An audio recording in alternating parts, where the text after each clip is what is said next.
Okay, and we are live. Welcome, everybody. This is Mike Follett. I am Patless today. Unfortunately, I missed my buddy. But I'm going to be taking the splash today. Be a solo conversation, just me and you, me and 250 people that are out there. But anyhow, today's our active trading focus. And again, we miss Pat. Look for him to return tomorrow. But we'll still take a look at active trading ideas together as a group. Just to get these disclosures taken care of. Remember, as we go through this information, just a reminder, options are not suitable for all investors, as there are special risks inherent to option trading that may expose investors to potentially rapid and substantial losses. Also, trading futures, forex, those types of products do involve speculation and are not suitable for all investors. Also, spread, straddles, and other multi-leg option strategies can entail substantial transaction costs, including multiple commissions, which may impact any potential return. Trades involving minimum profit potential can be significantly impacted by those transaction costs. All right, in order to demonstrate the functionality of the platform, remember, we'll take a look at some examples here on the platform, but any investment decision you make in your self-directed account is solely your responsibility. Past performance of any security or strategy does not guarantee future results or success. Also, probability analysis on these items that we look at, they are theoretical in value, no guarantee. All investing does involve risk, so be aware of that risk, including the risk of loss. There's a quick look at the Greeks from delta all the way down to theta. Delta measures price impact on your option. Also, gamma does too, measures the way that delta is going to change. Also, vega, that's an option sensitivity to volatility, and theta, that's the time decay measurement. Remember, paper money trading is an application for educational purposes only. Successful virtual trading during one time frame does not guarantee successful investing of actual funds during a later time frame. Market conditions do change constantly, so just be aware. What's happening now does not guarantee that's going to be happening in the future. Also, no soliciting, no recording, and no taking pictures. No part of this presentation may be recorded, rebroadcast in any form without the prior written consent of TD Ameritrade. We'll send Cameron May out after you if you do that. He's a big fella, Cameron May. By the way, if you haven't had a chance to listen to Cameron and some of his classes that he actually does every afternoon. He does a segment called the Market Forecast, where he just does a review of the day's activity and takes a look at some technical indicators. And that's actually a shorter segment. It's only about a 15-minute class. Anyhow, that's one that you might want to have on your radar if you don't already. Again, that's Cameron May. He does that market forecast on a daily basis. Okay, I'm going to share my share my screens with everybody out there. By the way, how is everyone? Hope everyone's doing well. It's good to see you out there, wherever you are. Let's see here. I'm just reading through some of these chats. I just wanted to see if there's anything that I'm missing relevant to me. All right. So anyhow, in the markets right now, in terms of what's happening, a lot of traders today really are keeping their eye on oil. That's a big mover today. Take a look at /CL. Oil, big move down. And there's been some weirdness going on in oil.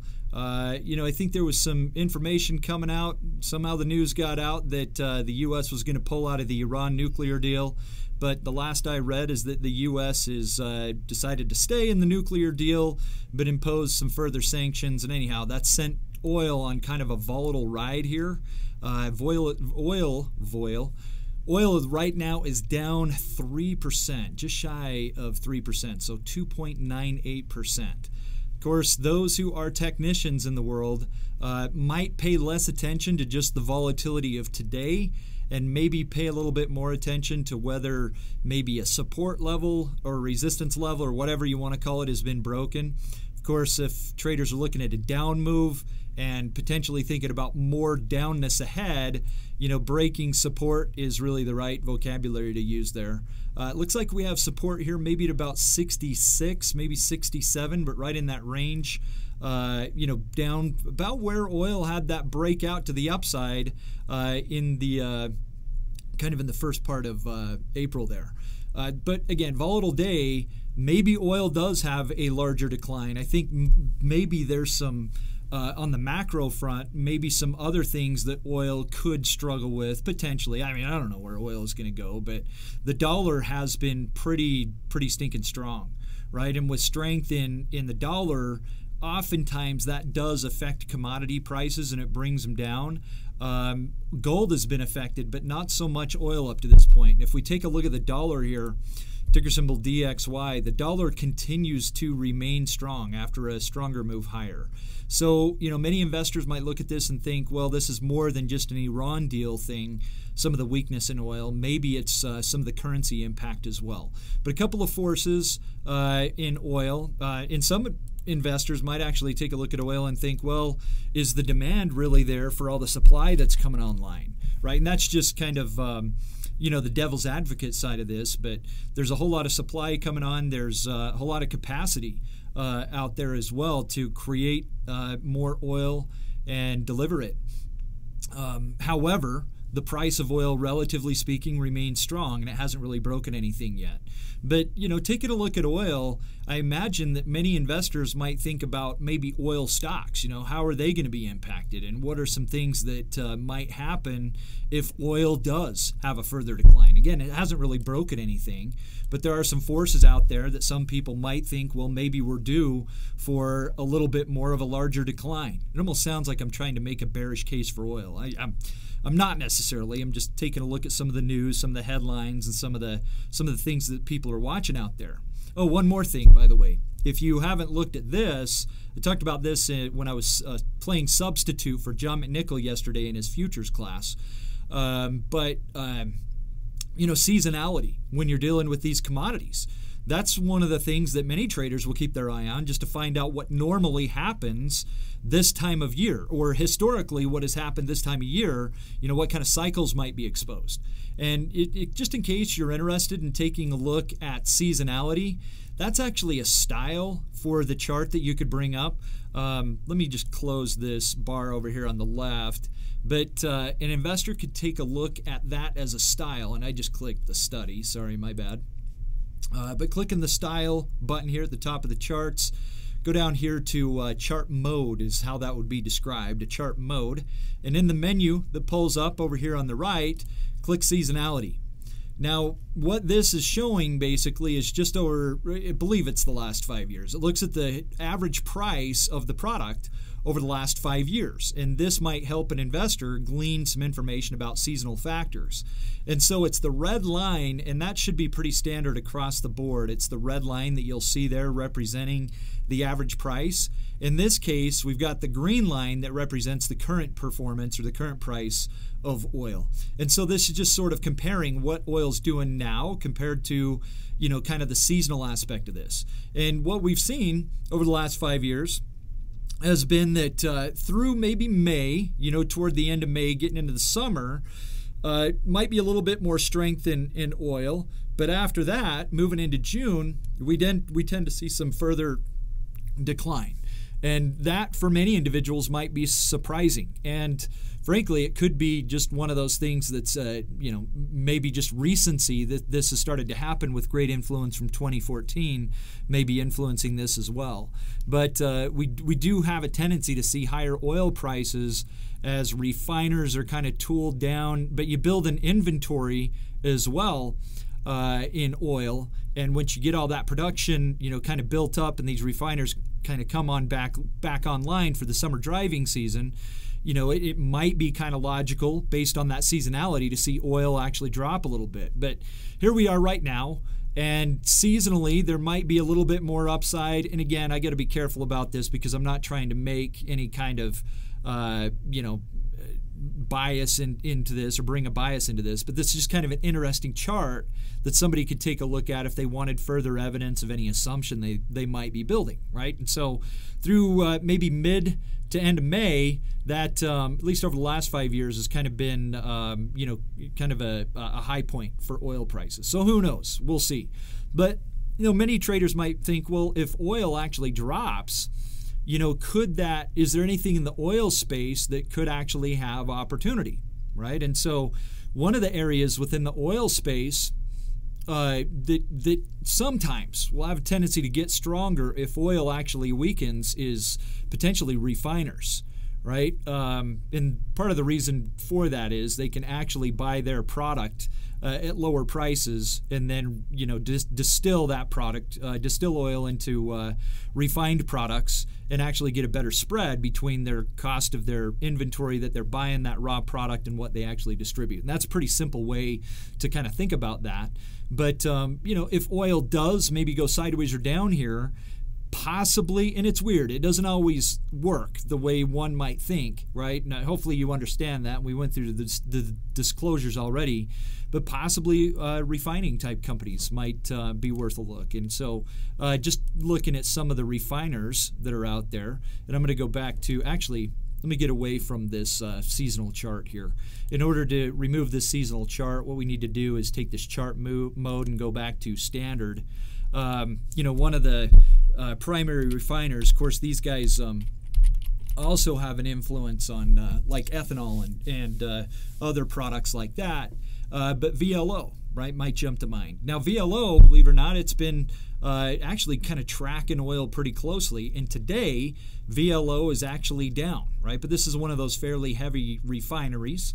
It's got a down day today. And some investors might look at this as maybe, you know, the type of company, somebody that's more of a refiner on the end of, you know, the energy space, that is, that, you know, might, you know, be a little bit more resilient. But of course, you know, everything could change and it could completely fall apart.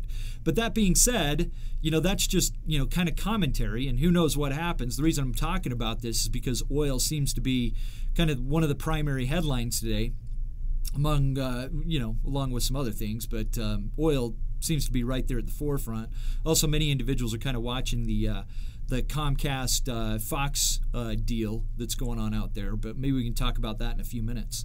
But if someone were trying to create maybe some sort of assumption on VLO, especially, you know, the active trader mindset in place here, right? How might they approach something like this? You know, would they potentially come out, rush out here and just buy a bunch of stock or buy a bunch of calls because they had an assumption that the stock were going to go higher, right? Or maybe would they put on a position that might reflect maybe a more of a bullish bias, but potentially make money from time decay? I mean, there's a lot of different ways to think about this, right? Or think about ways that one could make money. But one of the traders, or one of the things that active traders might want to take a look at is just the kind of the price of different types of strategies, right? What types of strategies might be priced a little bit better right now, and what types of strategies might not be. And that's where individuals might want to take a look at. And this is pretty active concept right here. But traders might actually take a look at like volatility skew situations. You know, where is the volatility if someone is taking a look at VLO options, if they're trying to create an assumption, right? If they're considering buying volatility, for example, where does it seem like maybe there's lower volatility within all the options chain that's out there? Or on the other hand, if they're thinking about selling options, where does it look like maybe they could sell some options where they might be able to get, you know, possibly a little bit better premium compared to especially what they might be buying, you know, on the volatility front. And so that's one thing that, you know, traders might do is actually analyze some of the situations revolving around volatility as they're creating assumptions about the underlying stock, right? And so when somebody is on the active end, especially if they're dealing with options, you know, you've got your choices. Basically, they could straight buy calls or they could straight buy puts, very directional, and you're buying volatility, right? That's one way to play strategy. Now, on the other hand, someone might decide to start combining options so that they could start to put, or selling options so they could put that time decay kind of in their corner for their strategy. And so that's the approach I want to take here, is maybe think about combining options to where maybe the strategy would have time decay that favors it, maybe even probabilities that would be reasonable anyway, and kind of work the strategy from there. Now, one of the things that some traders might look at if they're considering the volatility scenario is they might first take a look at the average volatilities in this option chain over on the right-hand side of kind of the option chain here. Now, there are flaws that can pop up as we're conducting this type of analysis. There's nothing that's absolutely perfect. But one way a trader could kind of get a sense for where, relatively speaking, charts might be cheap versus expensive is taking a look at these average volatilities for these different expirations. And with some of the uncertainty that's happening in oil right now, and possibly the impact that it could have on the rest of the space, we are seeing a little bit of additional volatility kind of priced into these near-term contracts, in theory, right? Take a look at these 10-day contracts. Now, this is just average volatility, but average volatility in these 10-day options are around 29%. Now, if we take a look at volatilities that are further out in time, right? So going out, weeks, maybe even months, if you notice here, volatility is more like in the mid-20 handle. So there is a bit of a skew in these volatilities based on the averages for these different expirations. Now, that might be because traders are kind of fearful of what the uncertainty could hold for oil prices in reaction to the announcement from the U.S. today, and also potentially because of these rising oil prices. And it looks like VLO is being impacted by that. So a trader might think, if I'm going to sell premiums, I might decide to sell premiums closer to expiration, right? That's what a lot of traders might be thinking, because it looks like maybe that's where some of the juicier volatility is. Now, if somebody wanted to define the risk, and so rather than selling naked short options and having unlimited amounts of risk, they might decide to buy options for coverage that are a little bit farther away from expiration, maybe in these longer term durations out here. And depending upon their assumption, right? Let's say somebody thought, overall, maybe, they felt like oil or Valero would be worth playing for, many months, even going all the way out to September. In September, that's 136 days to expiration. Volatility is about 27.70 on average out there against 29 in May. And so anyhow, just taking a look at the setup of volatility averages here, some investors might think some sort of a calendar spread, believe it or not.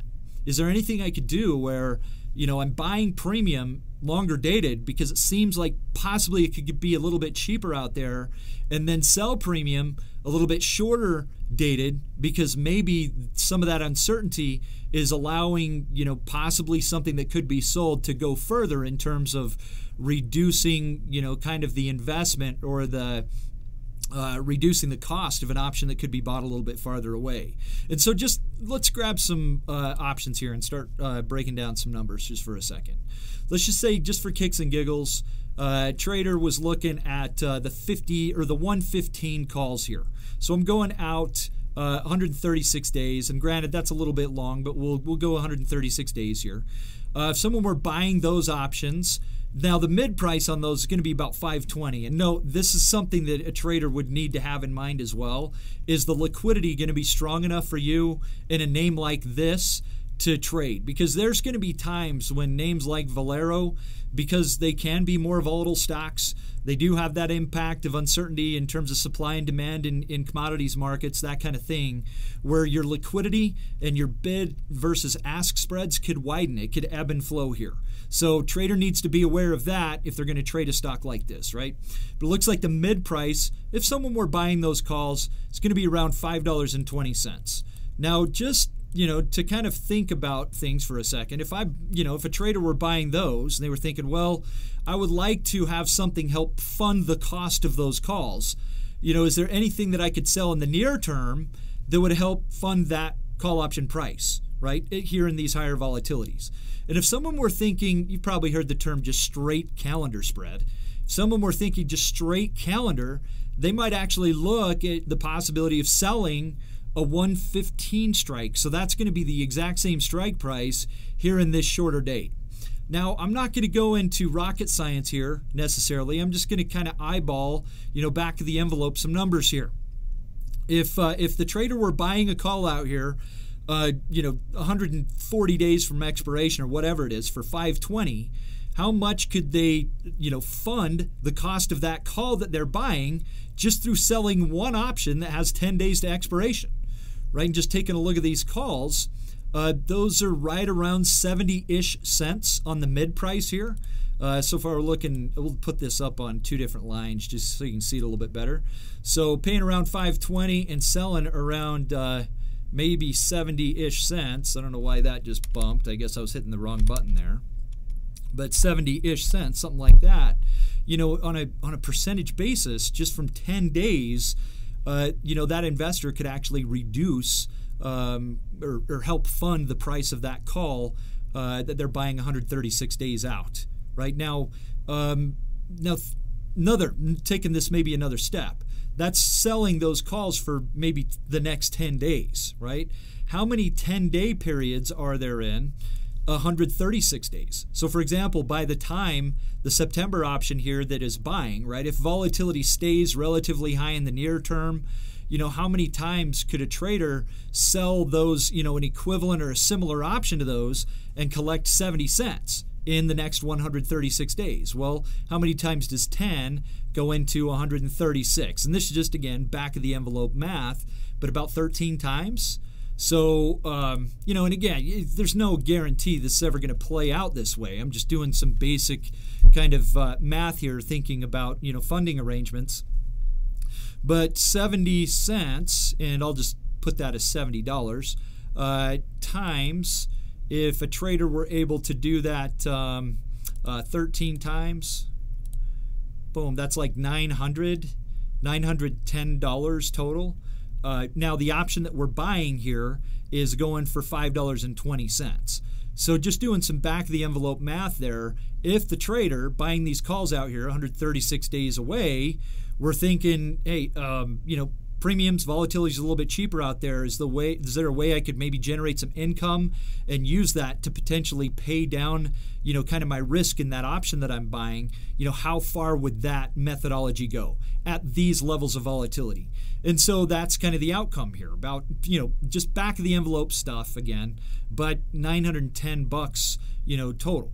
And many traders might look at this and say, you know what, if I can make, you know, if I could, in theory, just in theory, and again, this isn't necessarily a rule or anything like that, it's just trying to figure things out, but a trader might look at this and think, if they can sell these short-term options enough to pay for the option that they own, in theory, right, or generate enough premium to pay for that option that they're buying, plus have maybe 50 to 100% return on that, that might be, you know, interesting for them.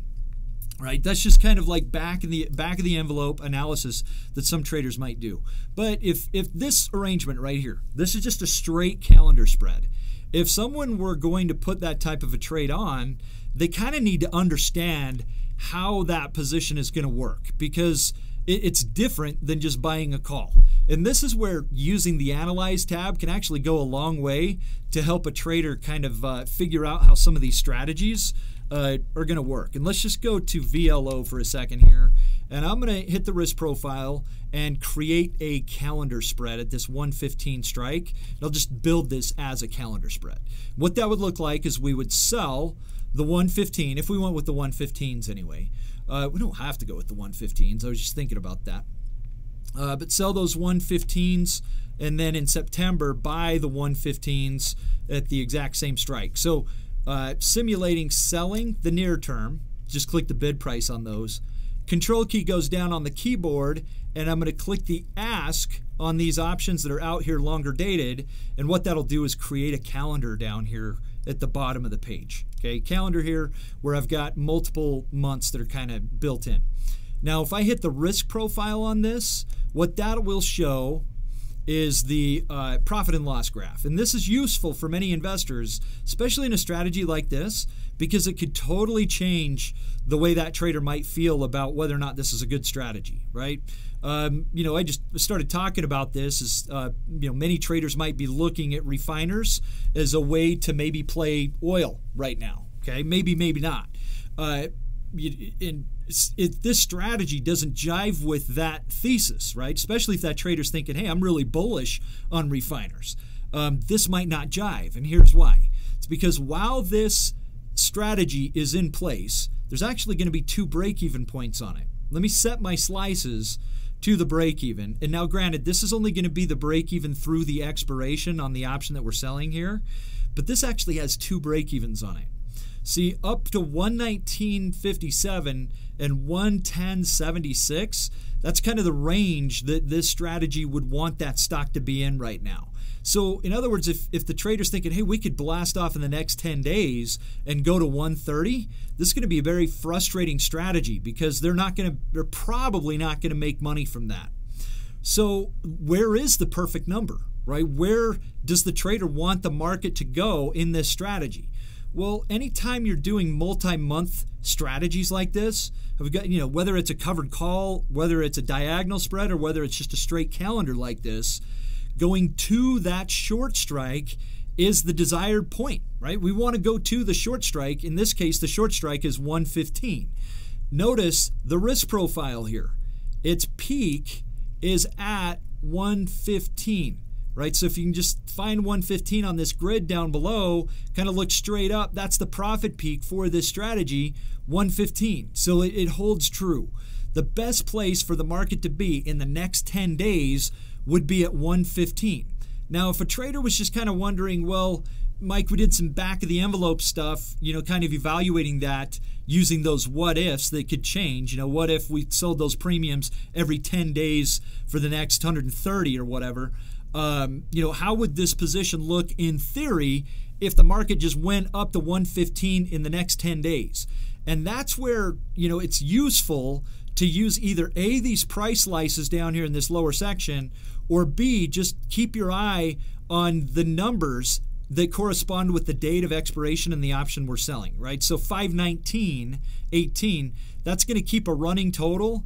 If I put my pointer right on top of that 115, this is going to suggest that about, $190-ish, $190 profit-ish in theory if the market is at 115 in the next 10 days. So that way a trader could think, well, is that good enough, right? If the market makes a move up to 115, is that enough profit?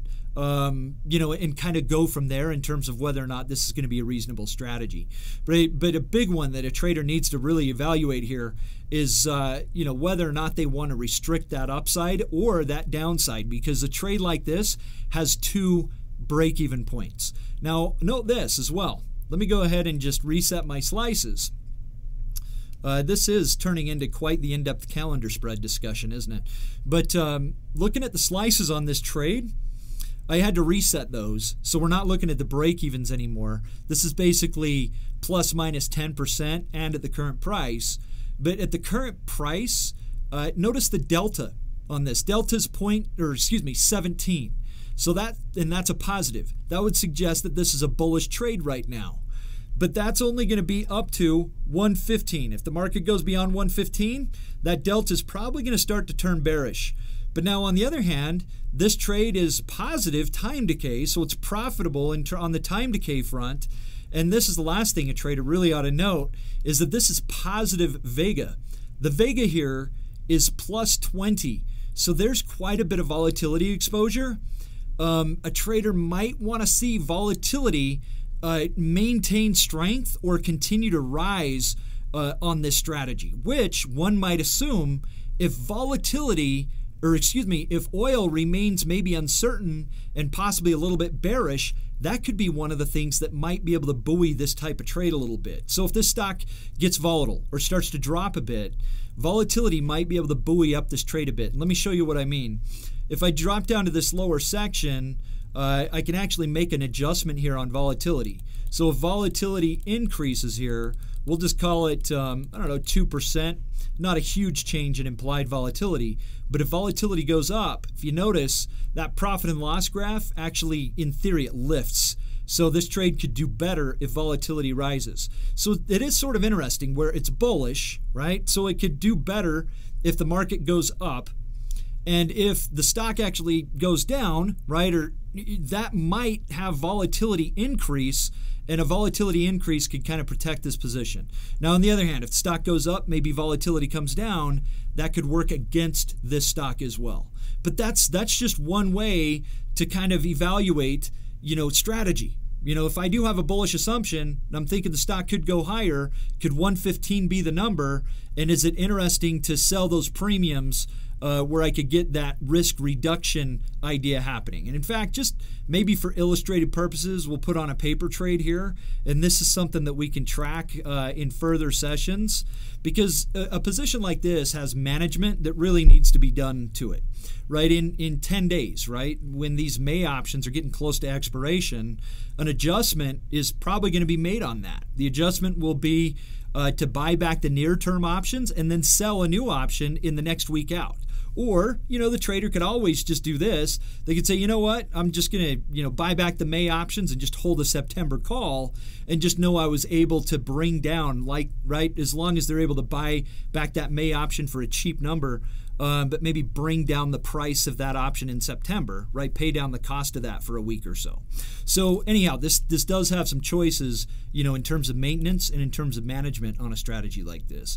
Now, some traders, just to maybe put one other thought in there, they might have a little bit more of a neutral approach to something like this. They might look at this and say, okay, well, that's interesting, this idea of, this calendar spread, but what if I'm just not all that bullish on Valero?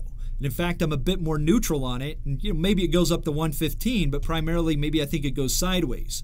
Is there a way that I could potentially bring down that debit that I'm paying to buy this calendar spread? Right? Now, there is a way that potentially somebody could do that, although they're going to take on a margin requirement if they do this. But let's take this one more step here. And, let me reset my parameters and my date. But pay attention to the debit on this calendar spread. Another step that a trader could take here is they could actually adjust their strike price. And so, for example, if I hit custom here, rather than just looking at a straight calendar spread, if I actually bought a cheaper strike price in the longer duration, and hang on just one second, I want to take a look at that longer duration and see what the strike price set is. But yeah, something like this. So notice if in the long duration, the one out there in September, if someone bought the 120 call, that's actually going to be a cheaper call to buy out of pocket, right? It goes from over $5 to buy that to, $3.50 to buy that, basically. So if someone decided to do this in September, maybe make an adjustment, buy the 120 rather than the 115, what does that do? It brings down that debit. Now, be careful, because there is risk that's being taken on here. The risk is now we've got risk to the difference between those two strikes. And if the market goes up too far, this becomes more of a bearish trade. You can see how that risk profile really trails off a lot, because potentially we could have the liability of the difference between those two strikes. In fact, if a trader was really thinking about this, what this is it's a bear call spread. It's a bear call spread, so but it's got multiple durations in it. So we're using that bear call spread technique to basically generate a credit to bring down the debit of the calendar. Kind of a complicated thought there, but hopefully you can follow that idea. And anyhow, that goes to 271, but this has, again, multiple roll ideas, and still the best profit comes if the market goes up to 115. If we go up to 115, that is still the best mark for profitability. Okay, this should perform a little bit better if the market actually goes down, though. It is going to be a tiny bit more of a neutral trade. And one other trade, I don't want to confuse everybody terribly here, but I'm going to try it anyway. Another way to look at this is a trader could, so we did basically 3 points higher, didn't we, than the market. What if a trader wanted to put on some sort of a calendar configuration on the other side of the market? And I'm going to have to, the strike set's not going to be as friendly as maybe I'd like, but let's say someone decided to do that call, that would actually be a bear call diagonal spread, and at the same time maybe do a bull put diagonal spread, and kind of trade both sides of the market, potentially collecting rolls from both sides, right? Or having a straddle left over if they decided to just, manage their way out of the near-term options. Okay, I know that this is getting complicated, but just stick with me if you can. But what if the trader decided to maybe sell one of these, the 110s, in the near term on the put side of the market, and then we'll buy the 110s out of the money on the put side of the market in September. We'll just go ahead and buy these. So that would actually be a calendar spread on the puts, and actually that's not even what I meant to do. Here's what I meant to do. I meant to switch that to custom, maybe buy the 105s. So buy the 105s. So something like this, where it, do the same thing, but just on the put side of the market. And then, that trader's kind of taking the idea of premiums from both sides. And this risk profile now, compared to what we were looking at before, it's actually it makes money now if the market goes down to 110. If the market goes down giant, this is not going to be a very profitable trade because we'll have the risk on that put side of the market. But it's kind of got the ability to profit in two directions here. Now, this risk profile does not show the total outcomes of this trade. This is just through the next 10 days. But be aware, this trade could be rolled multiple times, right? Or just, the trader could, and let me balance out. Might be a little bit confusing to look at that as two separate, or excuse me, with unbalanced quantity there. But the trader could then just kind of, they've got decisions. By the time May rolls around, the short-term options, you could just manage their way out of those and be done, and have long-term options left over in September, or they could buy back the May options and then sell options on an ongoing basis, maybe on a week-to-week basis. That's called a double diagonal, by the way. In case you're interested, that's a double diagonal spread. And in fact, let's put that in. I just changed my mind. Sorry. I know I'm all over here. But just kind of evaluating the market here. And let's put both of these in. We'll put in a double diagonal. And this is something that we can kind of track as a group. This is going to have some pretty active management because these options that we're selling are pretty darn close to expiration. They're only 10 days out. Trader could actually reduce the price of this debit a bit more if they sold options a little bit farther away. Okay, but I'm going to create a double diagonal out of this calendar that we have down here. So what I'm going to do is just hold my control key down, go over to the puts again, click the bid on the puts that I'm going to sell, and then jump out here with the control key still down. I'm going to click the ask on the puts I'm going to buy. That'll create a double diagonal configuration at the bottom. And just let me update the quantity on these puts. And this is something that we can fire off and maybe track together as a group. And just so you know, that is now a double diagonal. This does have risk, though, of the difference between the strikes, both sides of the market. But it is one way to potentially generate cash. And also it does have volatility, positive volatility exposure. So it does want to see volatility go up. Regardless of what happens to oil, stocks, they do have a tendency to go through their earnings volatility adjustments. So earnings is going to be after September. So these September options, maybe because of earnings that should be happening between now and then, maybe they're going to hold their value a little bit better anyway. Okay, but let's put that in. Sorry, that's kind of a long explanation. Kind of going through a bunch of things and just to kind of repeat that process, right? All we were doing basically is we were looking at, we're just kind of looking at oil, and then we decided to evaluate some of the volatility scenarios that are in the market. And is that the best, possible trade that a trader could do? It's kind of a complex trade, right? But it's not necessarily the best. Heck, somebody, if they thought VLO could go higher here, they could do something as simple as just selling bull put spreads in the near term, right? Or, frankly, they could just buy calls or buy call verticals, either way. So this strategy is just kind of going based on the thesis that volatility is higher in the near term. So we're looking for a strategy that would sell that, and we wound up with a neutral strategy. Okay, but let's move on, because there's some other things that active traders do take a look at. In fact, one of the things that we take a look at quite actively in earnings season are these earnings trades. In fact, it's been about a week since we've looked at an earnings trade together. So let's evaluate maybe some of the earnings that are coming up. I'm going to jump over to the Market Watch page. And for those of you that are new, just be aware, on the Market Watch tab, we do have, this calendar, and it's pretty nice in terms of like understanding what economic events could be coming up in the week, what stocks are going to be paying dividends in the week, splits, if there's any splits that are coming up, or earnings announcements. So the way you basically choose what you want to evaluate on the calendar is by looking at these choices over here on the left-hand side. Left-hand side, the default says show all, right? If we only wanted to take a look at stocks that have earnings coming up, we could just click that earnings box and boom, this is going to show us stocks that have earnings. Now, I have actually added a filter to this, so hopefully this is paring down the list of stocks that do have earnings. I'm actually looking for stocks that have earnings, but those stocks also have weeklies options. And now, hey, you can scrub this against, an index or a watch list if you want to.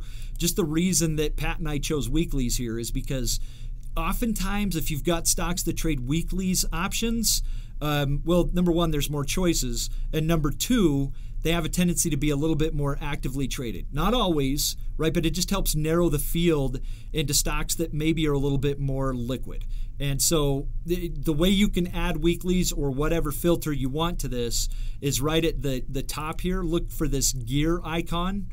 Look for the gear, and then you can go down to a personal watch list and only look for earnings in a watch list that you have, or a public watch list. And that's what we've done here, is actually gone into the public weeklies watch list. And now we're just looking at earnings on stocks that have weeklies. All right, so now today is what, the 8th? So if we wanted to find out what's coming out with earnings tonight, we'll just go ahead and click on Tuesday here. Boom, and here we go. We're going to see what's going to be having earnings after. Is there anything after market today?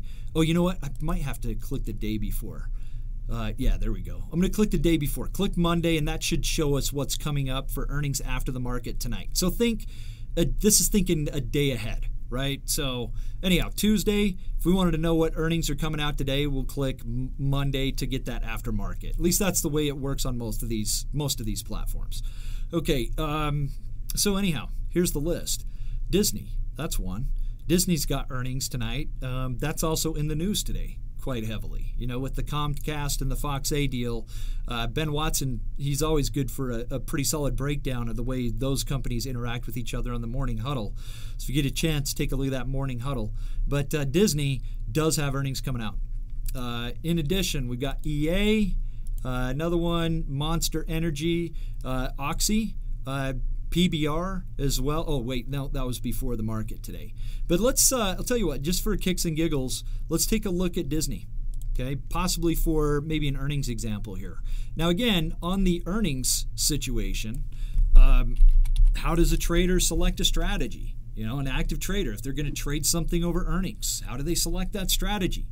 Well, a big part of that might come from, especially if they're an option trader, which is something that we talk about a lot in this class, might come from volatility arrangements that are happening, right? So what is going on with volatility? Well, it looks like we've got the standard situation, kind of business as usual, in terms of those earnings volatilities, where in the near term, we got this volatility at about 51%, and as we go further out in time, volatility actually drops on average.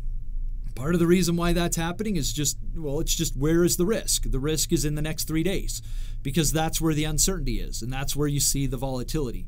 So if a trader is thinking, hey, I think that risk is going to come out in the next 3 days because of expiration, and after the earnings are released, we'll have more clarity, that volatility is going to drop, trader might decide to sell 3 days or maybe 10 days away from expiration, sell that volatility. But there is risk, and I got to tell you, this isn't necessarily a trading that works for all investors, right? Because this is, if someone is selecting strategy based on this volatility decline, all that volatility means that there's actually, there's concern, there's risk in the underlying price.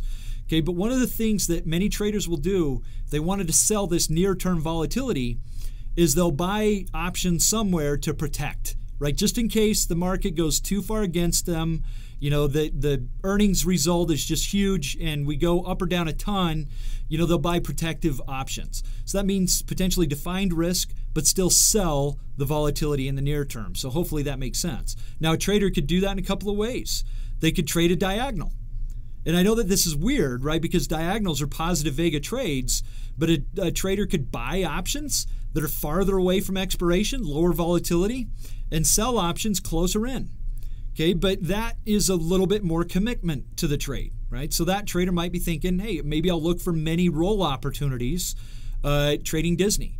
And, especially if that trader were thinking Disney, it might stay within a range, that could be a reasonable way to go. Not making any kind of a recommendation here, but, selling some near-term volatility to get started that's very inflated, then expecting the stock to stay a little bit more range-bound, buying a call, buying a put farther away, and then getting roll opportunities, week after week or month after month or whatever, while we stay in a range. That's one way to do it. But if a trader's thinking, I just want to play the volatility decline, and I don't want to necessarily be fiddling with Disney for many, many months out, one thing that traders will do is they'll just do something vertical, right? They'll just sell premiums both sides of the market and just do it in the near term. And that would be, maybe some sort of a butterfly type of spread, or maybe an iron condor type of arrangement, right? Or maybe just trade a single option. Some traders, when I say single option, I mean just a single vertical. Some traders might look at Disney and say, this is near resistance, so maybe it drops from here after earnings. I don't know how anybody would know that. I don't think there's any evidence that anybody knows where the stock's going to go one way or the other after earnings. That's why volatility is so high. But if someone were thinking, hey, based on that range, maybe we got a better chance of going down, they might decide to even just sell a bull put spread a bear call spread or something like that. Or, one thing a trader could do, and if you haven't watched, swim lessons with Kevin Hinks and also Tom White on there, and you'll see Scott Connor on there as well, one of the things that Kevin looks at quite a bit are the idea of butterflies. And he's just a wizard at bringing up those butterfly arrangements. But that would be one way to play that. Basically have some sort of maybe an unbalanced butterfly. And if that trader were thinking a little bit of a bearish bias, they could actually embed that bias. So there's a lot of ways we could go. I'll tell you what, though, let's go with that theme, just that idea here.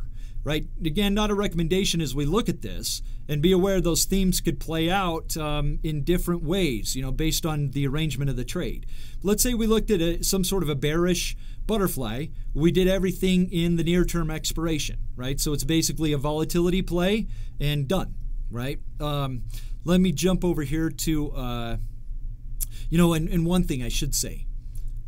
Before I actually start taking a look at strategy, I need to go to the Analyze tab anyway. But on this Analyze page, something, before a trader, starts putting on positions or evaluating things, they might decide to take a look at their current positions that they have. So, for example, if we're looking at Disney, right, would I be concerned about the fact that I already have stock, right? If we take a look at Disney, there's already a stock position in here. There's 100 shares of stock. And you know what? It looks like there's also a bull put spread position in there that expires May 18th. So there's 10 bull put spreads and there's 100 shares of stock. Now, I don't know where those came from. There's multiple people putting positions on in this account. But anyhow, this already has quite a bullish bias to it. If someone were thinking, hey, I want to maintain these bullish positions, I've got earnings coming up, but I would like to also defend these positions in case the market goes down, that might give them a reason to adjust and just, maybe sell, maybe do a bearish trade. Does that make any sense in the world? So backing this up, traders need to consider what they already have. What do you already have in the portfolio? And if I start plugging in trades there, should there be logic in terms of how that's going to gel with my existing positions? Right? And so looking at this, many traders might look at this and say, let's just do something that definitely has a bearish bias. You picking up what I'm putting down? So I think if we do evaluate a paper trade here, having that bearish bias does seem reasonable based on the current positions that are in here. So let's look at it from that front. Now, I'll tell you what, we'll just use a standard butterfly. Standard butterfly is where, basically you just sell a bear call spread and buy a bull put spread. And those two positions kind of offset one another. If the market stays in the middle, this makes, money. Let's just go with we'll go out of the money just a little bit. We'll go with these 103 options. I'm going to choose Analyze Buy, and we'll go with a butterfly here. How am I doing on time? Sometimes I get long-winded. And actually, let me remove my existing positions just for 1 second. All right, now just to show you a butterfly, it's this kind of configuration. Standard butterfly, it just wants the market to go to the short strike. Remember that kind of rule of thumb that we talked about earlier? These trades like the market to be at the short strike. So in this case, 103, that's the best place. Now, as I'm looking at this, trader might think, well, that's not bearish, right? That's bullish. 103 is actually higher than the market. Well, one way that a trader could actually make this trade bearish, now actually before I move on, one thing I want to mention is the reward risk of this butterfly, right? At this 103 strike on this butterfly, the cost of this thing is going to be 10-ish cents, 9 cents is what it's saying there is the debit on the mid price. In theory, if the market were right at 103, the short strike on expiration, this butterfly could become worth $1. It's going for 9 cents now. It could become worth $1. It's going for 9 cents. In theory, it could become worth $1. So that's 90 cents worth of potential upside on that butterfly. So I say in theory because it's really hard for that to happen. I mean, literally the market's going to have to be right at 103 on expiration, right when the bell rings. Okay, but the point is there's a lot of profit kind of that's capable in these butterfly spreads, especially if someone's willing to take them closer to expiration. They have a really high reward compared to a small amount of risk. Okay, that's kind of the base that we're working from here. Now that's if the market goes up to 103. Now be aware, this butterfly is nothing more. If the market's at 103, the reason this is so profitable at 103 is because all the calls at 103 and higher expire worthless, and there's one call at 102 that's still worth $1, right? It's worth $1 because it would be in the money by $1, so that butterfly becomes worth $1. It has a cost of 9 cents.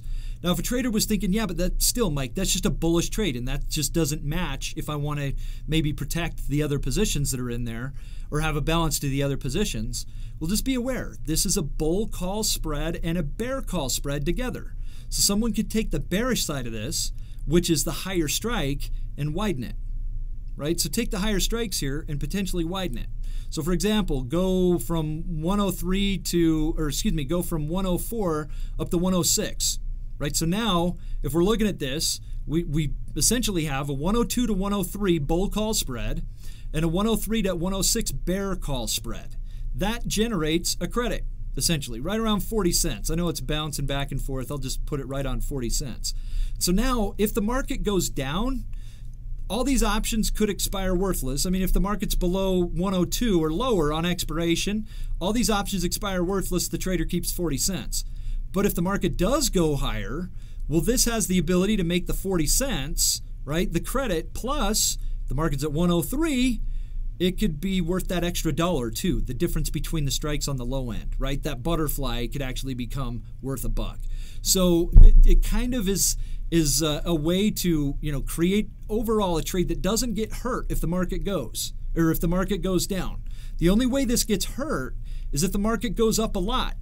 Now, if we've got shares of stock already in here and bullish positions, well, then hopefully those other positions are going to cover losses on that. Does that make sense?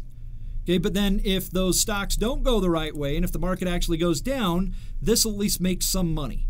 Okay, let's go ahead and do this a few times. By the way I'm constructing this doesn't have to be constructed this way. Just understand, and a trader could put this in a lot of different spots, right? Basically where the butterfly goes is where that trader might think the stock could go, right? To me, I've never been able to figure that out. So, a lot of traders will just put those butterflies close to the money. And just be aware, right? The difference between the center strike and the bottom, that's the bullish side. The difference between the center strike and the top, that's the bearish side.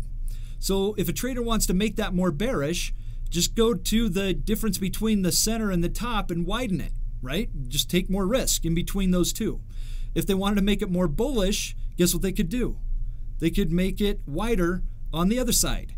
So something like that, right? They might decide to use puts and run this from the credit side of the market if they wanted to, but synthetically, they're basically the same thing, right? But that would make it more bullish. So just, it's the width, center to the edges, right? Or guts to wings.